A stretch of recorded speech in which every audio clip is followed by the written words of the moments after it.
বিভিন্ন পরিসংখ্যান অনুযায়ী বর্তমানে দেশে বেকারের সংখ্যা 27 লাখের বেশি।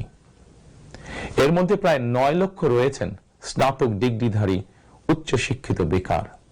এদের মধ্যে প্রায় 22% তরুণ তরুণী কোনো প্রকার শিক্ষা, চাকরি ও প্রশিক্ষণে সম্পৃক্ত নয়। এই বিপুল সংখ্যক বেকারের অধিকাংশই 15 থেকে 29 বছর বয়সী।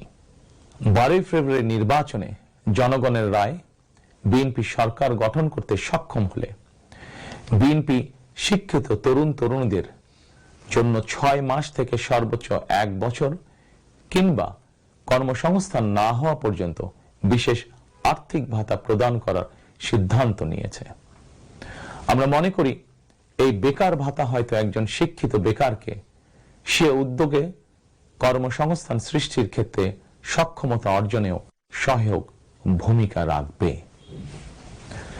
প্রিয় দেশবাসী, দেশের অর্ধেক জনশক্তির বেশি নারী শক্তিকে রাষ্ট্র, রাজনীতি, অর্থনীতির মূলধারার বাইরে রেখে দেশের অগ্রগতি সম্ভব নয়।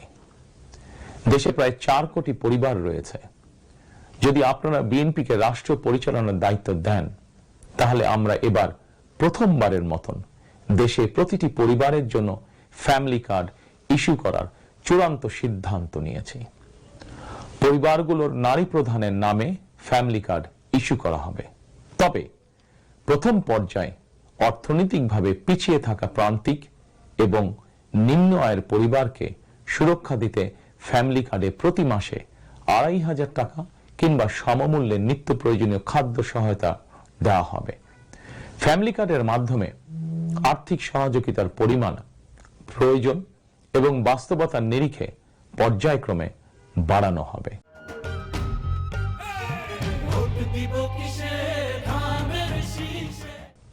ফ্যামিলি কার্ডটিকে আমরা নারীর অর্থনৈতিক ক্ষমতায়নের প্রতীক হিসাবে মনে করি। প্রিয় ভাই ও বোনেরা, দেশনেত্রী মরহুমা বেগম খালেদা জিয়া নারী শিক্ষার উন্নয়নে দেশে স্নাতকোত্তর পর্যন্ত বিনা বেতনে শিক্ষার সুযোগ চালু করেছিলেন। আপনারা বিএনপিকে আবারও রাষ্ট্র পরিচালনার দায়িত্ব দিলে নারীদের বিনা বেতন শিক্ষা গ্রহণের সুবিধা অব্যাহত রাখার পাশাপাশি নীতি নির্ধারণে নারীর অংশগ্রহণ ও ভূমিকা বাড়ানো হবে। নারী উদ্যোক্তাদের আর্থিক ও দক্ষতা উন্নয়নে বিশেষ সহায়তা প্রদানের পাশাপাশি আনুষ্ঠানিক খাতে নারী কর্মসংস্থান বৃদ্ধি করার পরিকল্পনা আমাদের রয়েছে।